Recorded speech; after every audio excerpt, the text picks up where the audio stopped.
Assalamualaikum warahmatullahi wabarakatuh. Kita mulakan majlis kita dahulu dengan membaca 10 ayat pertama daripada suratul Kahf. A'udzu billahi minasy syaithanir rajim. Bismillahirrahmanirrahim. Alhamdulillahilladzi anzala ala 'abdihil kitaba wa lam yaj'al lahu 'iwaja qayyiman liyunzira ba'san shadidan min ladunhu wa yubashshiral mu'minin الذين يعملون الصالحات أن لهم أجرا حسنا ماكثين فيه أبدا وينذر الذين قالوا اتخذ الله ولدا ما لهم به من علم ولا لآبائهم كبرت كلمة تخرج من أفواههم إن يقولون إلا كذبا فلعلك باخع نفسك على آثارهم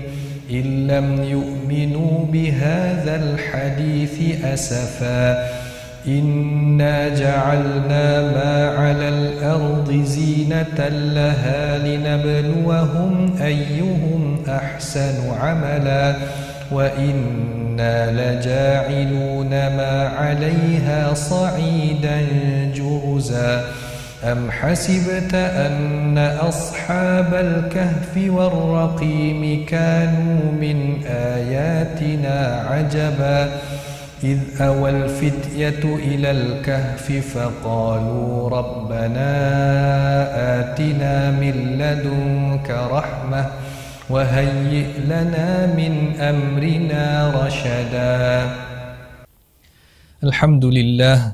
الحمد لله الذي خلق الإنسان في أحسن تقويم وأمرنا بالتقوى والخلق الكريم فأرسل إلينا النبي الحكيم وقال فيه وإنك لعلى خلق عظيم وأشهد أن لا إله إلا الله الرحيم الرحمن وأشهد أن محمدا عبده ورسوله من كان خلقه القرآن اللهم صل وسلم وبارك وأنعم على محمد سيد المرسلين وعلى آله الطاهرين وأصحابه غر الميامين Alhamdulillah, syukur kehadrat Allah Subhanahu wa taala sentiasa kita panjatkan di atas nikmat dan kurnia Allah Subhanahu wa taala yang maha luas kepada kita. Nikmat Allah Subhanahu wa taala antara yang terbesarnya adalah nikmat Islam dan nikmat iman. Kita diberi hidayah dan petunjuk oleh Allah Subhanahu wa taala, itu adalah satu nikmat yang sangat besar kerana nikmat ini menjamin kebahagiaan dunia dan akhirat untuk kita. Jadi Rasulullah sallallahu alaihi wasallam membawa ajaran Islam, ajaran yang paling sempurna, ajaran yang membuatkan semua orang terpesona dengan syarat diamalkan kesemuanya. Oleh itu Allah Subhanahu wa taala berfirman, A'udzubillahi minasyaitanir rajim, udkhulu fis silmi kaffah. Masuklah, anutilah agama Islam ini secara keseluruhannya. Jadi Allah Subhanahu wa taala memerintahkan kita untuk menganuti dan mengamalkan agama ini secara keseluruhannya. Kerana agama ini menjamin kebahagiaan di dunia dan akhirat. Bukan sahaja mengejar dunia akhirat ditinggalkan, dan bukan juga hanya mengejar akhirat sedangkan dunia ditinggalkan, tetapi agama ini adalah agama yang mengajarkan kita tentang keseimbangan, mengajarkan kita tentang seimbangnya dunia dan akhirat. Sebagaimana Allah Subhanahu wa taala berfirman, A'udzubillahi minasyaitanir rajim, wabtaghi fima ataka Allahu ad-daral akhirah wa la tansa nasibaka minad dunya wa ahsin kama ahsanallahu ilaik.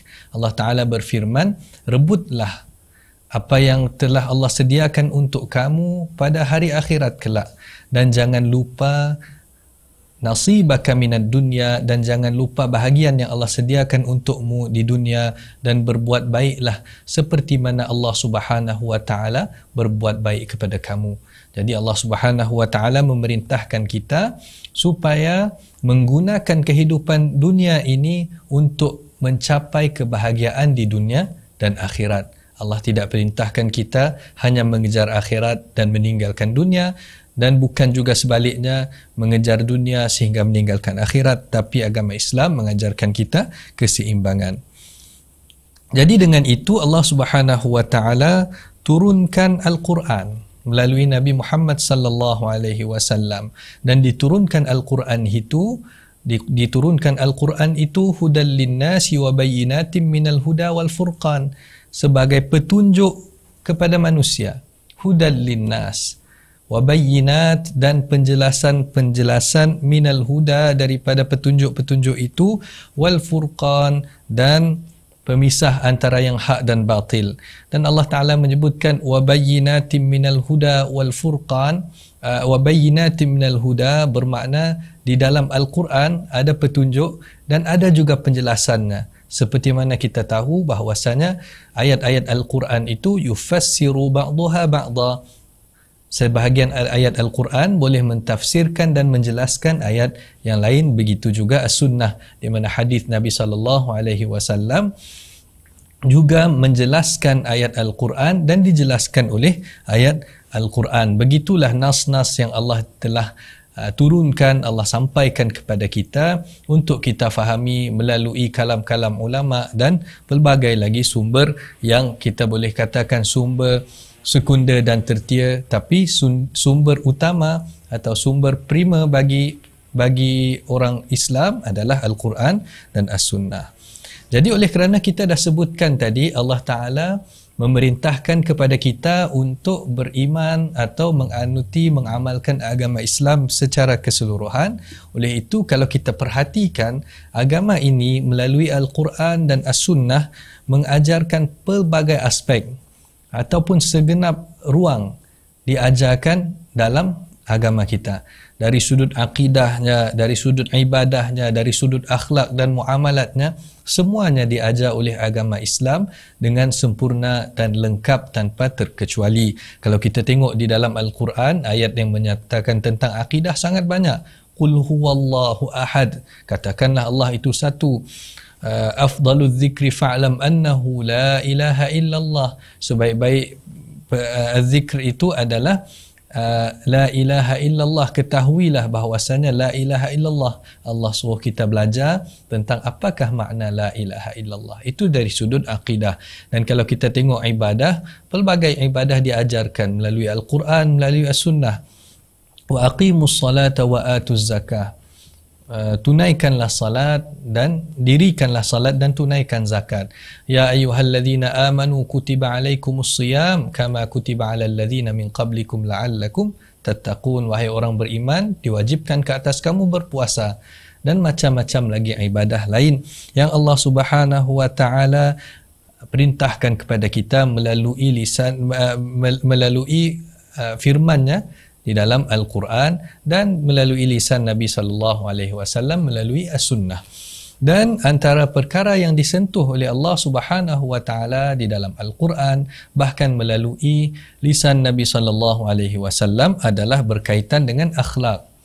Berkaitan dengan akhlak, sehingga kan Sayyidatina Aisyah radhiyallahu anha bila menerangkan tentang sifat Nabi sallallahu alaihi wasallam, kata Sayyidatina Aisyah, kana khuluquhul Quran, adalah akhlak Nabi sallallahu alaihi wasallam itu Al-Quran. Seumpama nak menggambarkan bahawasanya apa kepribadian Nabi sallallahu alaihi wasallam itu menggambarkan kesempurnaan agama Islam yang dibawa melalui Al-Quran. Oleh itu kita tengok di dalam Al-Quran pelbagai perintah Allah Subhanahu wa taala untuk kita jaga adab dan akhlak kita. Antaranya Allah Taala mengatakan wa qulu lin-nasi husna, dan berkata-katalah kepada manusia ataupun kepada orang lain dengan kata-kata yang baik. Dan Allah Taala memerintahkan contohnya lagi wabil walidaini ihsana, dan wajib ke atas kita untuk berbuat baik kepada ibu bapa. Itu antara contoh yang boleh kita katakan bahawasanya Al-Quran mementingkan dan menekankan aspek akhlak. Dan kalau kita perhatikan apakah maksud akhlak, secara mudahnya kita boleh katakan akhlak adalah apa yang dah menjadi kebiasaan seseorang atau kebiasaan manusia tanpa perlu memaksa dirinya ataupun mengerah keringat untuk melakukan perkara tersebut. Makna contohnya, seorang yang dah terbiasa dengan senyuman, bermakna senyuman tu dah jadi akhlaknya, dah jadi kebiasaannya. Oleh itu Al-Quran membimbing kita dengan pelbagai akhlak mulia, pelbagai perbuatan-perbuatan yang baik. Semoga perbuatan baik itu kekal menjadi akhlak kita, iaitu menjadi kebiasaan seseorang. Adapun akhlak buruk, maka kita diperintahkan untuk meninggalkannya. Jadi bila kita nak buat klasifikasi ataupun kita nak bahagikan akhlak terbahagi kepada berapa jenis, ada dua jenis secara umumnya. Satunya kita panggil sebagai akhlak mahmudah, akhlak-akhlak yang baik dan terpuji, dan satu lagi adalah akhlak mazmumah, akhlak yang tercela. Akhlak-akhlak mahmudah, akhlak-akhlak yang terpuji, contohnya kata-kata yang baik, berbuat baik kepada ibu bapa, menjaga kebajikan dan pelbagai lagi akhlak-akhlak yang baik yang diperintahkan oleh agama kita. Adapun akhlak-akhlak yang buruk, contohnya kata-kata yang buruk, seorang yang suka menggunakan kata-kata kesat, mencarut, menyumpah kata orang kita, dan pelbagai yang lain. Dan antara akhlak buruk lagi menyakiti orang lain, dan antara yang patut kita faham dan ketahui adalah berkaitan dengan hasad dengki. Jadi hari ini untuk kuliah kita kali ini kita akan bincangkan tentang hasad dengki. Salah satu daripada akhlak mazmumah, akhlak tercela, akhlak yang tidak baik, akhlak yang dilarang oleh agama Islam, iaitu akhlak hasad ataupun perbuatan hasad dengki yang merupakan satu yang tercela ataupun dikutuk di dalam agama kita. Jadi kita cuba fahami apakah sebenarnya maksud hasad, dan apakah maksud hasad dari sudut bahasa Melayunya. Mungkin secara mudahnya kita katakan hasad adalah dengki. Dan apakah dengki yang dimaksudkan sebagai akhlak yang buruk di dalam agama kita? Jadi pelbagai definisi atau ta'rif bagi hasad dengki dalam kalau kita baca penulisan-penulisan ulama terdahulu, antaranya Al-Manawi menyebutkan al-hasadu tamanni zawala ni'matin an mustahiqqin laha وقيل هو ظلم ذي النعمة بتمني زوالها عنه وصيرورتها إلى الحاسد. Kata Al-Manawi tadi, tamanni zawala ni'matin an mustahiqqin laha,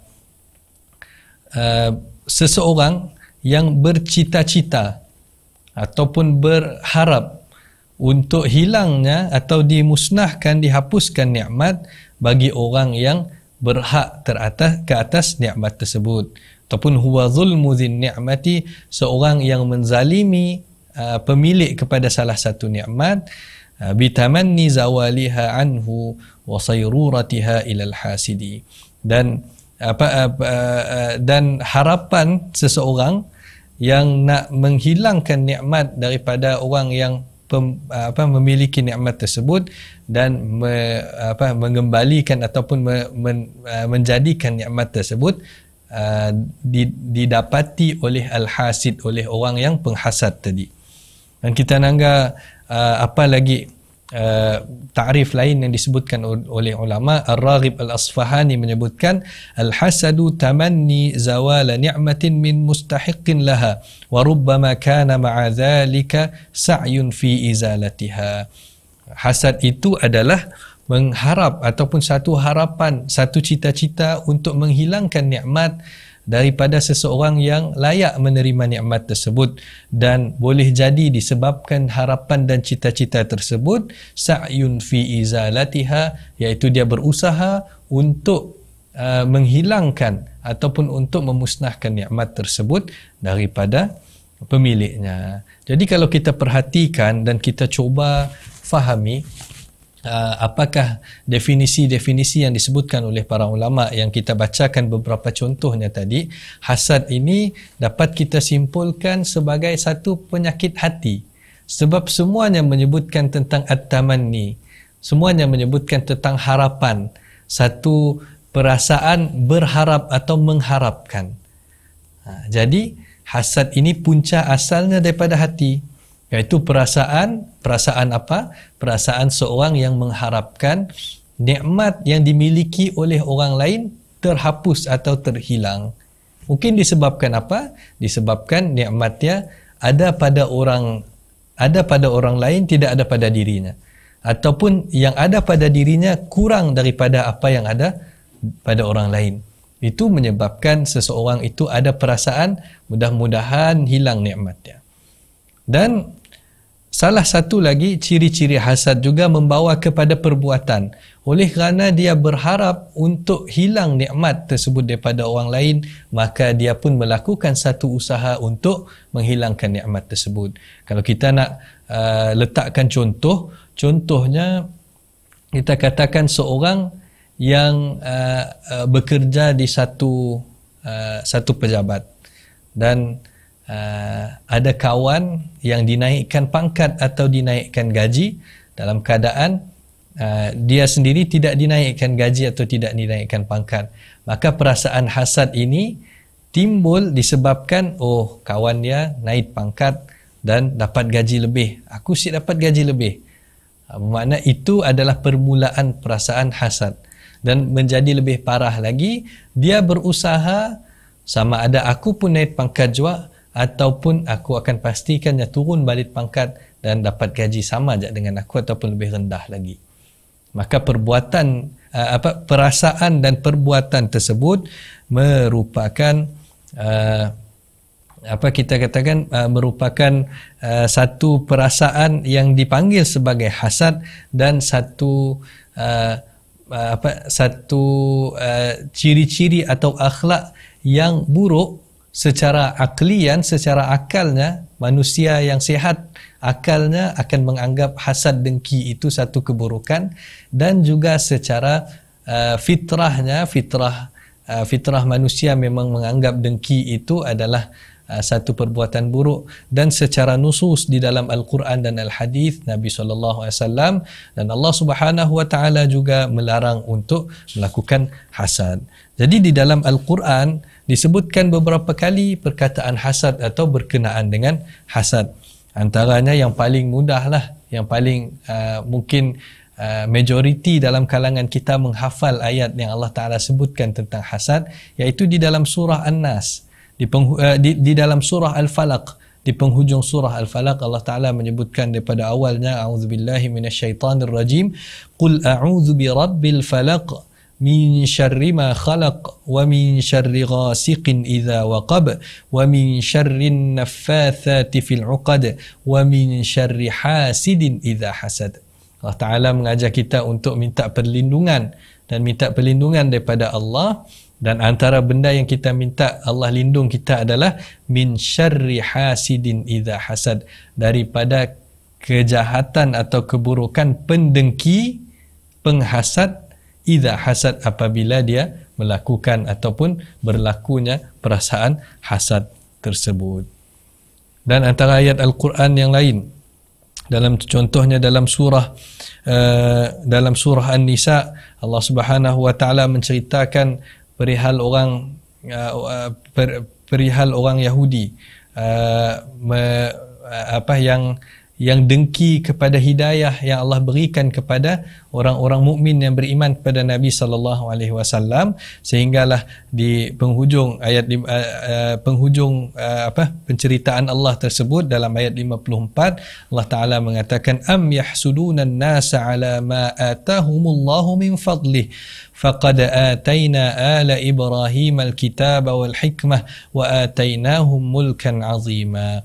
Adakah layak mereka untuk hasad, dengki kepada manusia, ala ma atahumullahu min fadlih, di atas apa yang Allah kurniakan kurniakan kepada mereka daripada kelebihan-kelebihannya. Faqad ataina ala Ibrahim al-kitab wal hikmah wa atainahum mulkan azima. Sesungguhnya kami telah, Allah berikan contoh dahulu, Allah pernah berikan kepada Nabi Ibrahim dan keluarga-keluarganya al-kitab wal hikmah, kefahaman kitab dan hikmah, kebijaksanaan, wa atainahum mulkan azima, dan Allah berikan kepada mereka kekuasaan atau kerajaan yang diperintahkan, atau Allah berikan kepada mereka satu kaum untuk diperintahkan. Maka kelebihan Allah berikan kepada sesiapa sahaja, dan mana-mana manusia tidak layak untuk melakukan kehasadan. Itu antara contoh-contoh di dalam Al-Quran yang Allah sebutkan perihal hasad dan tentang bahayanya hasad, tentang bahawasanya hasad itu adalah sesuatu yang tidak layak dilakukan oleh manusia. Dan di dalam hadis pun pelbagai hadis yang menceritakan tentang hasad, baik secara jelasnya, contohnya Nabi SAW menyebutkan iyyakum wadh-dhann fa inna adh-dhanna akdzabul hadits wa la tahassasu wa la tajassasu wa la tanafasu wa la tahasadu. Allah Ta'ala menyebutkan pelbagai akhlak-akhlak buruk seperti su'udhan, berburuk sangka, sehinggalah Nabi SAW menerangkan tentang pelbagai akhlak-akhlak yang buruk. Antaranya adalah su'udhan, iaitu berburuk sangka, dan disebutkan juga dalam hadis yang sama, wala tahasadu, janganlah kamu berhasad, wala tabaghadu, dan janganlah kamu berbenci-bencian, wa kunu ibadallahi ikhwana, dan jadilah kamu hamba-hamba Allah yang yang bersaudara. Maksudnya hasad ini adalah satu perbuatan yang boleh menyebabkan kita putus persaudaraan, kita melakukan perkara-perkara yang boleh merosakkan hubungan sesama Muslim. Dan kata Nabi SAW dalam hadis yang lain, al-hasadu wal-baghda'u hiyal haliqah. Hasad, dengki dan kebencian itu adalah al-haliqah, sesuatu yang pencukur. Al-haliqah itu adalah pencukur ataupun sesuatu yang menghilangkan. La aqulu tahliqus sya'ra, tidak aku katakan hasad dan dengki itu mencukur bulu atau rambut, walakin tahliqud din,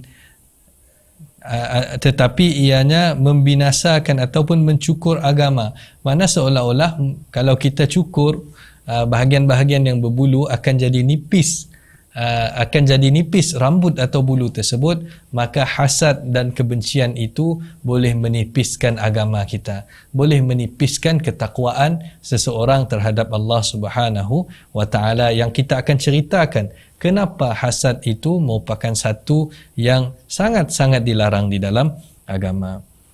Walladhi nafsi biyadihi la tadkhulul jannata hatta tu'minu wa la tu'minu hatta tahabbu, kata Nabi SAW, dan demi dia yang nyawaku di tangannya, iaitu Allah Subhanahu wa Ta'ala, Nabi bersumpah, la tadkhulul jannah, tidak akan masuk syurga, hatta tu'minu, kamu tidak akan masuk syurga sehingga kamu beriman, wala tu'minu hatta tahabbu, dan kamu tidak akan beriman sehinggalah kamu berkasih-kasihan, berkasih sayang. Makna kasih sayang sesama umat Islam, kasih sayang sesama saudara se-Islam merupakan salah satu tanda kesempurnaan iman seseorang.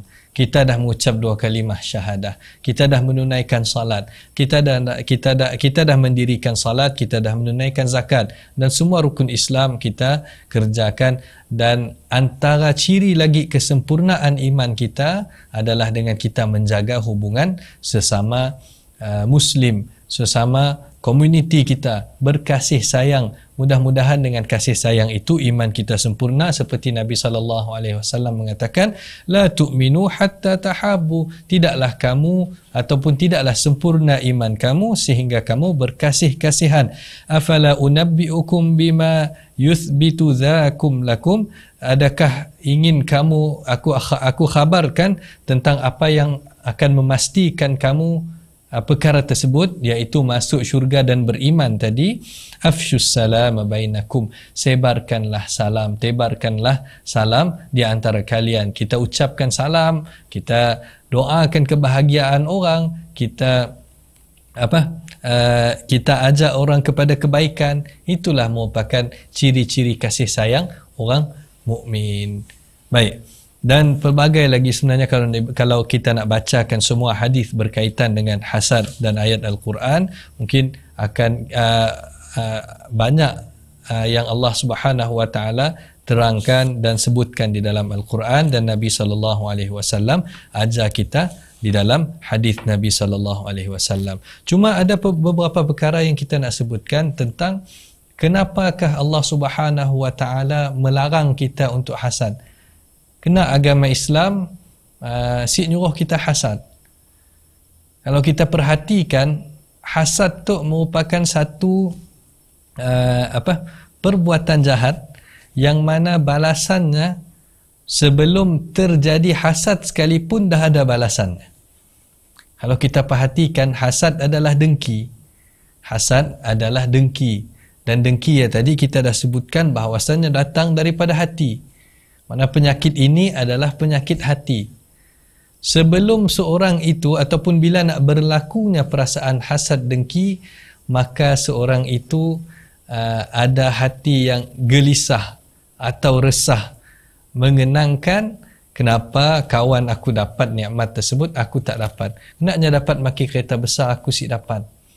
Kenaknya ada rumah besar, aku si dapat. Kenaknya tu dapat jodoh awal, aku si dapat. Maka perasaan tersebut dah menyakitkan hati kita, menyebabkan kita tak tenang, menyebabkan kita tidak menyebabkan kita tidak tenang, menyebabkan kehidupan kita tidak selesa. Jadi itu adalah hukuman awal untuk orang yang hasad atau dengki. Belum lagi kita ceritakan bila dah hasad dengki, mulalah terputus hubungan antara seorang dengan saudaranya. Bila dah terputus hubungan, ditambah lagi dengan usahanya nak menghilangkan, contohnya dengki dengan orang yang mendirikan rumah tangga, berbuatlah apa-apa keburukan yang boleh merosakkan rumah tangga seseorang. Dengki dengan kejayaan dalam perniagaan, kita buatlah sesuatu yang boleh merosakkan perniagaan orang. Maksudnya perbuatan hasad tadi membawa kepada banyak lagi kebinasaan. Jadi itulah antara punca utama kenapa Allah Subhanahu Wa Taala larang kita untuk melakukan hasad, sebab ia akan membawa fasad yang sangat besar, akan membawa kepada kerosakan yang sangat banyak, yang kita sebutkan berentetan. Daripada awalnya tadi kita sakit hati, belum nak hasad lagi, kita dah ada satu balasan, iaitu sakit hati. Kemudian dah sakit hati, kita putus saudara. Dah kita putus saudara, kita usaha nak buat satu keburukan. Dah settle hal kita dah lakukan kerosakan dalam orang lain, dan orang tersebut pun akan mengalami ataupun akan menghadapi kesukaran, dan banyak lagi fasad ataupun banyak lagi kerosakan yang akan berlaku rentetan daripada sifat hasad tadi. Itu adalah salah satunya. Dan dari satu sudut pandang yang lain, Allah Subhanahu Wa Taala melarang kita untuk melakukan hasad ataupun melarang akhlak terkutuk yang namanya hasad dengki tadi. Merupakan seorang yang hasad ada padanya ciri-ciri ciri-ciri tidak beriman, ataupun ciri-ciri seorang yang meninggalkan keimanannya terhadap qada dan qadar. Dah pastilah punca seorang yang hasad merupakannya dengki. Kena nikmatnya dapat dia kepada orang lain, si dapat untuk aku. Kenapa dia, kenapa bukan aku? Jadi itu merupakan sesuatu yang menafikan imannya kepada takdir. Sedangkan seorang yang beriman kepada Allah Subhanahu Wa Taala dengan rukun iman yang 6, yang dia tahu bahawasanya rukun iman yang ke-6 adalah wa an tu'mina bil qadari khairihi wa syarrih. Beriman dengan ketentuan yang telah Allah tentukan, sama ada ia baik pada pandangan dirinya ataupun buruk. Bermakna seorang yang beriman dengan takdir, dia akan faham Allah dah tetapkan untuknya bahagiannya, untuk aku bahagian aku. Adapun orang yang hasad, maka dia sentiasa memikirkan kenapa dia, kenapa bukan aku. Itu adalah antara tanda mempersoalkan takdir. Dan orang yang mempersoalkan takdir ini bukan semata-mata isunya tidak beriman. Boleh kita katakan orang yang mempersoalkan takdir ini adalah orang yang bodoh, sebab tidak meyakini tentang betapa bijaknya Allah Subhanahu wa taala menentukan takdir. Tuan-tuan dan puan-puan sidang penonton yang dirahmati Allah sekalian, kalau kita fikirkan sedalam-dalamnya, terutamanya orang yang dah melalui pelbagai perkara dalam kehidupan, cuba kita renungkan bahawasanya betapa di dunia ini Allah berikan nikmat kepada kita. Allah Ta'ala berikan nikmat kepada kita melalui pelbagai jalan, pelbagai pintu. Maksudnya nikmat dia bukan hanya datang melalui pangkat, nikmat dia bukan datang melalui harta atau duit, nikmat dia bukan datang melalui melalui kereta mewah, melalui macam-macam lagi perkara-perkara material, tapi nikmat dia datang daripada segenap penjuru. Duit dia memang betul, duit dia adalah nikmat, tapi yang menjadi nikmat yang lebih besar adalah bila Allah kurniakan rezeki kepada kita dengan keberkatan. Dengan keberkatan, dengan makna yang lain, duit yang berapapun jumlah duit yang kita dapat, duit tersebut membawa manfaat kepada kita. Ada orang mungkin Allah kurniakan kepadanya duit yang banyak, tapi Allah Subhanahu wa taala ujinya dengan penyakit, lalu duit tersebut habis untuk berubat. Dan ada orang Allah kurniakan duit yang mungkin tak sebanyak orang lain, tetapi kesihatan yang Allah beri kepadanya menyebabkan duit tersebut dimanfaatkan dalam kehidupannya ke arah yang berlainan daripada orang yang berubat tadi. Dan macam-macam contoh lain. Mungkin nikmat seorang tu ada keluarga yang bahagia berbanding dengan keluarga orang lain, maka kita jangan banding-bandingkan. Kita jangan compare, kenapa dia dapat itu aku tak dapat, kenapa aku dapat cuma sedikit, orang lain dapat lebih, sedangkan kelebihan itu adalah keberkatan daripada Allah Subhanahu wa taala. Kita minta Allah beri yang terbaik kepada kita. Baik. Jadi hasad yang kita sebutkan sebagai satu perkara yang sangat-sangat dikutuk atau dicela oleh agama kita tadi adalah satu perkara yang sangat bahaya. Saya nak bawa tuan-tuan dan puan-puan penonton yang dirahmati Allah sekalian untuk mentadabbur salah satu ayat Al-Quran di penghujung Al-Quran, salah satu surah di dalam Al-Quran, di penghujung Al-Quran yang menceritakan tentang hasad, ada menyebutkan tentang hasad. Surah Al-Falaq yang kita ada bacakan sebentar tadi, surah yang pendek 5 ayat tapi maknanya sangat besar. Allah Subhanahu wa taala berfirman, qul a'udzu birabbil falaq. Allah sebutkan, Allah mulakan firman-Nya dengan perkataan qul. Qul, perintah, katakanlah wahai Muhammad, ajarlah umatmu wahai Muhammad untuk menyebut a'udzu birabbil falaq. Aku mohon perlindungan atau aku berlindung birabbil falaq, dengan Tuhan kepada waktu subuh. Al-falaq adalah waktu subuh, waktu pagi. Jadi kalau kita renungkan, Allah Ta'ala minta kita untuk minta perlindungan kepada pencipta waktu pagi, sebab daripada waktu pagi, bermula pagi sehingga malam, keseluruhan hari kita memerlukan perlindungan daripada Allah Subhanahu wa ta'ala. Qul a'udzu birabbil falaq. Dan apakah yang kita nak minta lindung daripada Allah Ta'ala melalui surah Al-Falaq yang Allah sampaikan? Min syarri ma khalaq, daripada syar, keburukan apa yang Allah ciptakan. Adakah Allah ciptakan perkara yang buruk?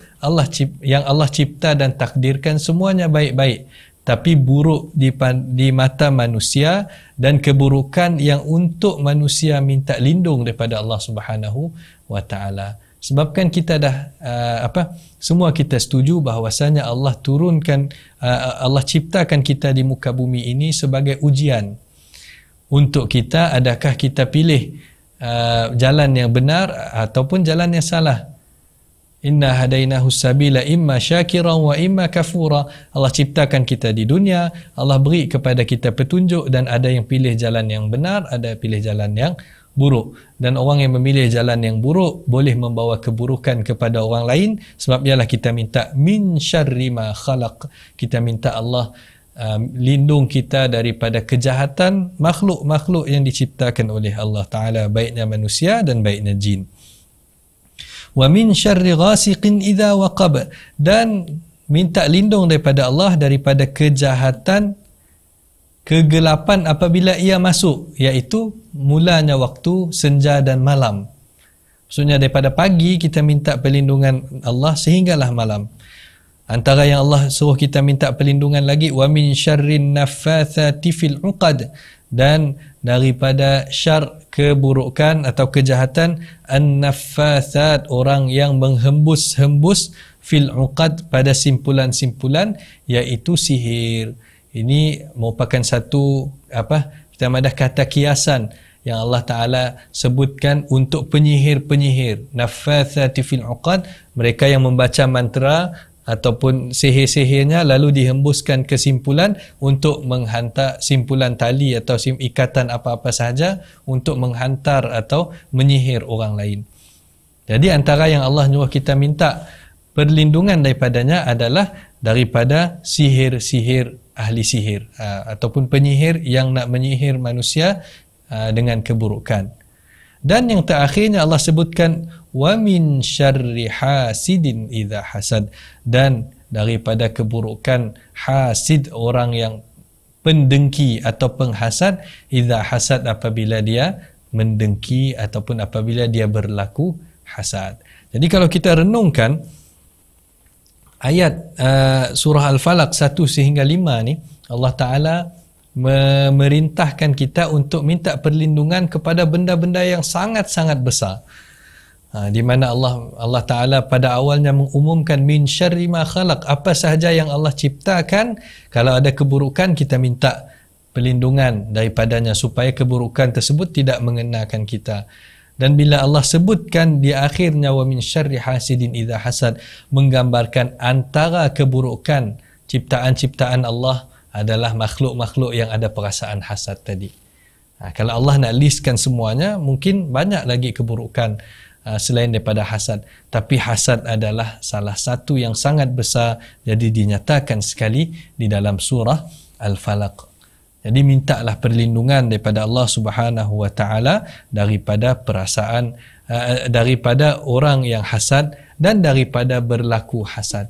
Maka itu merupakan salah satu perkara yang perlu kita ambil kita perlu ambil pengajaran daripada surah An-Nas, bahawasanya hasad itu merupakan satu perkara yang sangat-sangat bahaya, yang jangan kita leka jangan kita leka untuk minta Allah lindung kita daripada penghasad dan daripada menghasad.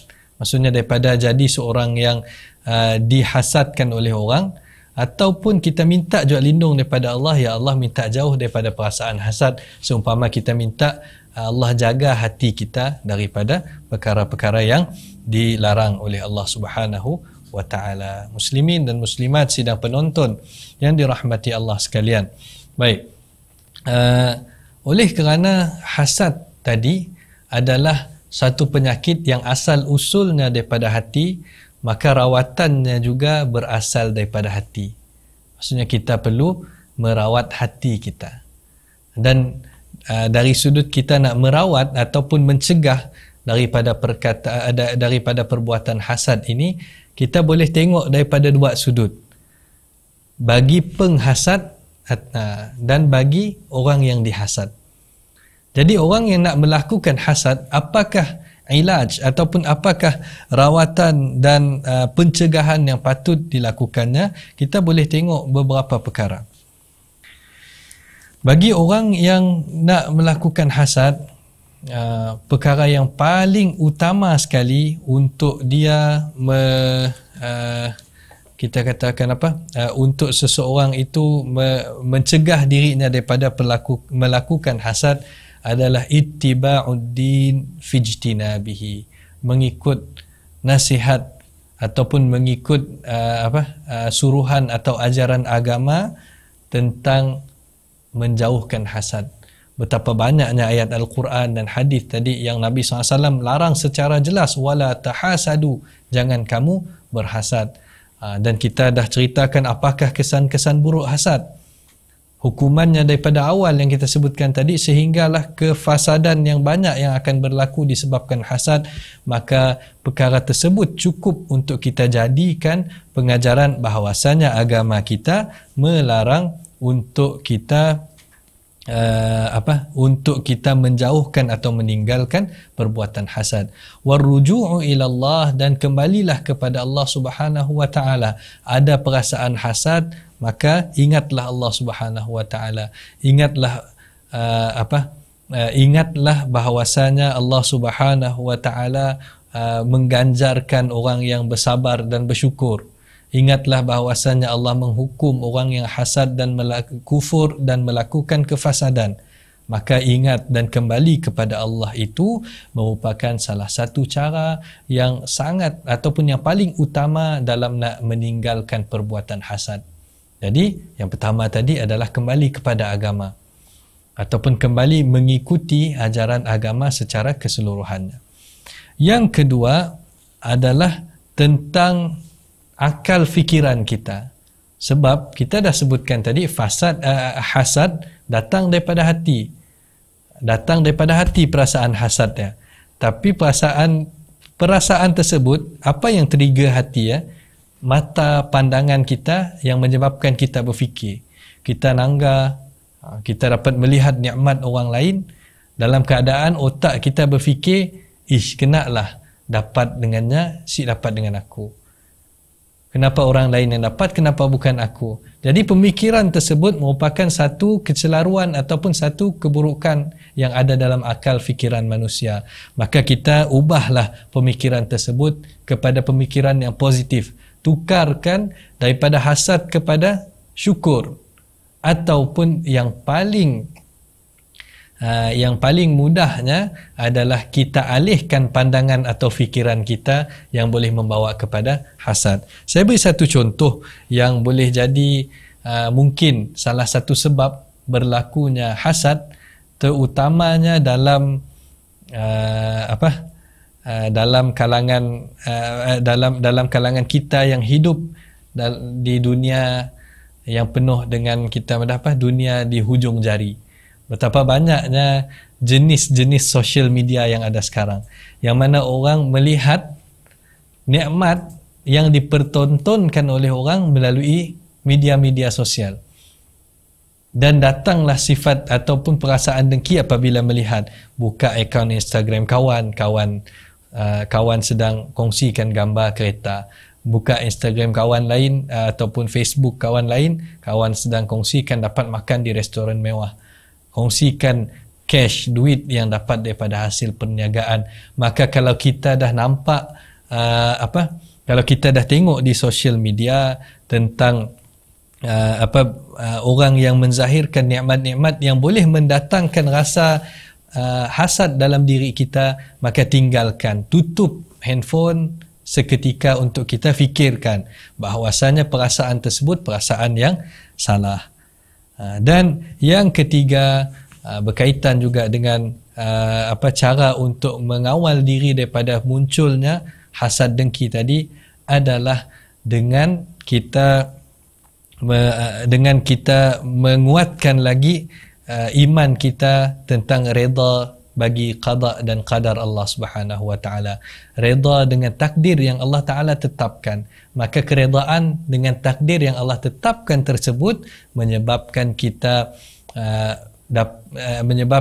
dapat menghilangkan atau memusnahkan rasa hasad. Kita dah sik mikir gitu dah. Kita dah tidak memikirkan tentang nikmat tersebut patut aku yang dapat, bukan dia. Tidak. Kita yakin bahawasanya apa yang Allah tetapkan itu berdasarkan usaha-usaha kita adalah yang terbaik untuk kita dan untuk orang lain. Maka itu merupakan beberapa perkara yang boleh saya kongsikan tentang cara untuk penghasad mengawal dirinya. Ada satu lagi bahagian atau sudut pandang yang boleh kita kongsikan dan boleh kita amalkan untuk melindungi diri kita daripada dihasadkan oleh orang lain. Maksudnya kita dari sudut nak menjadi seorang yang pendengki, itu cara-cara yang kita jelaskan tadi. Adapun dari satu sudut pandang lain, kita nak menjaga diri kita daripada didengki oleh orang lain. Ada banyak perkara sebenarnya, kita sebutkan beberapa. Yang pertamanya adalah at-ta'awudz, mohon perlindungan daripada Allah Subhanahu wa taala, seperti yang kita disebutkan dalam surah Al-Falaq tadi, bahwasanya Allah suruh kita minta perlindungan, a'udzubillah. Contoh yang Nabi SAW ajarkan, a'udzu bikalimatillahi tammati min syarri ma khalaq. Kita minta Allah Taala dengan kesempurnaannya melindungi kita daripada segala perkara yang buruk. Yang kedua adalah menjaga takwa. Betapa pentingnya seorang yang menjaga takwanya, terutamanya dalam nak mengizharkan nikmat. Memang menzahirkan nikmat-nikmat yang Allah Ta'ala berikan merupakan satu tuntutan. Wa amma bi ni'mati rabbika fahaddith. Dan adapun nikmat yang Allah berikan, maka kamu kongsikanlah, ceritakanlah tanda syukur. Jadi bila kita nak ceritakan nikmat yang kita dapat kepada orang lain, untuk zaman kita tu, kita nak kongsikan di dalam social media, satu niat perlu jaga, kerana itu adalah takwa. Kalau kita nak ceritakan nikmat kepada orang lain untuk tanda syukur, berkongsi kegembiraan, tidak ada masalah. Tapi kalau kita nak menunjuk-nunjuk bahawa aku ada, orang lain si ada, maka itu boleh membuka ruang hasad. Terutamanya dalam social media, kita pertimbangkanlah betapa banyaknya orang yang akan melihat. Mungkin bila kita share makanan ataupun makan di restoran yang mewah, berapa ramai orang yang si mampu nak makan di situ, maka berkongsi secara besar-besarannya ada kemungkinan membawa kepada keburukan. Kalau nak share pun biarlah kita share dengan kawan-kawan rapat saja. Ya, aku pergi restoran nak cerita kau ria, nyaman. Bermakna kita ceritakan untuk berkongsi, alhamdulillah Allah beri aku peluang. Tapi kalau nak share secara menyeluruh, yang mana kita tak tahu orang-orang yang melihat tu, orang-orang yang melihat social media kita datang daripada pelbagai latar belakang yang mungkin akan menimbulkan sesuatu yang tidak baik. Dan antara yang lain adalah tajrid at-taubah, ataupun sentiasa melazimi taubat kepada Allah Subhanahu wa taala, sebab kita tahu fasad yang berlaku untuk disebabkan apa sahaja, termasuklah hasad, adalah disebabkan manusia ataupun disebabkan kita sendiri, seperti Allah Taala sebutkan, wa ma asabakum min musibatin fabima kasabat aydikum, dan apa yang musibah yang terjadi ke atas kamu, fabima kasabat aydikum, adalah apa yang disebabkan oleh perbuatan-perbuatan kamu. Maka kita sentiasa melazimi taubah, mudah-mudahan fasad tersebut hilang daripada kita. Dan banyak lagi sebenarnya, antaranya sedekah, memperbanyakkan sedekah dan kebaikan kepada orang lain supaya kita tidak didengki oleh orang lain, dan macam-macam lagi yang boleh kita fikirkan. Dan jagalah takwa kita untuk kita menghilangkan hasad daripada orang lain. Itu adalah beberapa perkara ataupun tips yang saya boleh kongsikan tentang kita nak melindungi diri kita daripada hasad, daripada melakukan hasad, dan daripada diperlakukan hasad. Jadi untuk yang terakhirnya, saya nak kongsikan satu lagi maklumat ataupun satu lagi perkara berkaitan dengan yang ada kaitannya dengan hasad, iaitu hasad yang diperbolehkan di dalam agama kita. Ada dalam satu hadis Nabi SAW menyebutkan, la hasada illa fitnataini, tidak ada hasad ataupun tidak boleh melakukan hasad kecuali pada dua perkara, iaitu ayyatamanna ar-rajulu ayyarzuqahu Allahu malan yunfiqu minhu fi sabilil khair, aw yatamanna ayyakuna hafizan li kitabillah fayatluhu ana al-laili wa atrafan nahar. Jadi Nabi SAW menyebutkan bahawasanya hasad yang dibenarkan tadi, Nabi SAW sebutkan contohnya ialah seorang yang bercita-cita nak dapatkan nak dapatkan rezeki yang banyak, untuk dibelanjakan rezeki tersebut fi sabilil khair, ke jalan kebaikan, dan bercita-cita untuk menjadi hafiz untuk kitabillah, menghafal Al-Quran, fayatluhu ana al-laili wa atrafan nahar, supaya dia boleh membaca Al-Quran sepanjang siang dan malam. Bermakna seumpama Nabi SAW menyebutkan hasad yang kalaulah seorang itu dengki, banyak aja duitnya, mudahan aku ada banyak duit macam ya supaya aku dapat banyak bersedekah. Bermakna bukan niatnya tadi nak meruntuhkan empayar ataupun nikmat yang orang yang dapat, ataupun hebat juga yang dapat menghafal Al-Quran, aku pun mau je supaya aku dapat membaca Al-Quran selalu. Mana itu bukanlah hasad yang kita katakan mazmum atau dicela tadi, dan itu kalau dalam bahasa Arabnya lebih hampir untuk disebutkan sebagai ghibtah, dengki yang baik, iaitu kita dengki untuk kita berusaha jadi sebaik orang itu untuk melakukan kebaikan, bukanlah kita mengharap hilangnya nikmat daripada seseorang itu.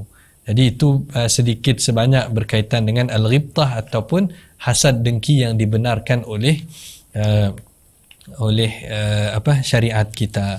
Jadi sepanjang perkongsian kita pada kuliah kali ini, kita dah sebutkan banyak perkara tentang hasad dengki. Kita mulakan mukaddimahnya tadi dengan bahawasanya agama Islam mengajarkan semua aspek termasuk akhlak, dan akhlak itu ada yang baik dan buruk. Salah satu akhlak yang buruk adalah dengki, dan kita ceritakan pelbagai maklumat tentang dengki. Kita mulakan tadi dengan definisi apakah maksud hasad dengki, apakah contoh-contoh perbuatan hasad dengki. Kita dah bacakan juga beberapa ayat Al-Quran dan hadis yang menyebutkan tentang hasad dan dengki, dan kita dah sama-sama tadabbur surah Al-Falaq yang mana di penghujungnya disebutkan tentang al-hasad, dan kita dah kongsikan juga beberapa tips bagi mengelakkan diri daripada menjadi pendengki ataupun didengki, dan yang terakhirnya kita dah sebutkan tentang al-ghibtah ataupun apakah hasad dengki yang dibenarkan oleh syariat. Mudah-mudahan semua yang dikongsikan bermanfaat dan memberi faedah kepada kita untuk diamalkan, dan sebagai kebaikan yang untuk Allah Subhanahu wa taala memberi kepada kita kebahagiaan dan kejayaan di dunia dan akhirat. Dan sebelum saya mengundurkan diri ataupun menamatkan kuliah pada hari ini, saya nak cadangkan kepada pihak penganjur IIC terutamanya untuk dibuka kelak atau dijemput mana-mana asatizah yang berkelayakan untuk menceritakan satu lagi perkara yang berkait rapat dengan hasad, iaitu tentang ain ataupun pandangan mata jahat.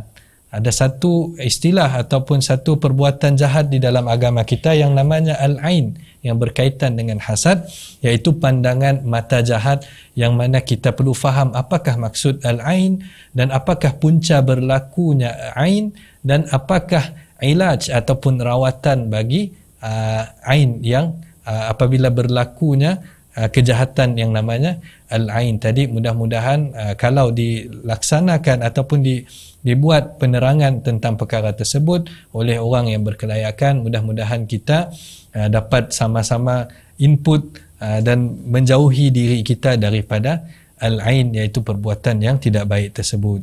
Jadi saya rasa cukuplah sekadar itu. Saya ucapkan ribuan terima kasih kepada pihak penganjur Sarawak IIC di atas jemputan untuk perkongsian kali ini. Apa yang baik semuanya datang daripada Allah Subhanahu wa taala, yang tidak baik datang daripada kelemahan diri saya sendiri. Aqulu ma tasma'un wa astaghfirullahal azim li wa lakum. Assalamualaikum warahmatullahi wabarakatuh. Subhanakallahumma wa bihamdik, asyhadu an la ilaha illa anta, astaghfiruka wa atubu ilaik. Wa sallallahu wa sallam wa baraka ala nabiyyina Muhammad wa ala alihi wa sahbihi ajma'in, walhamdulillahi rabbil alamin.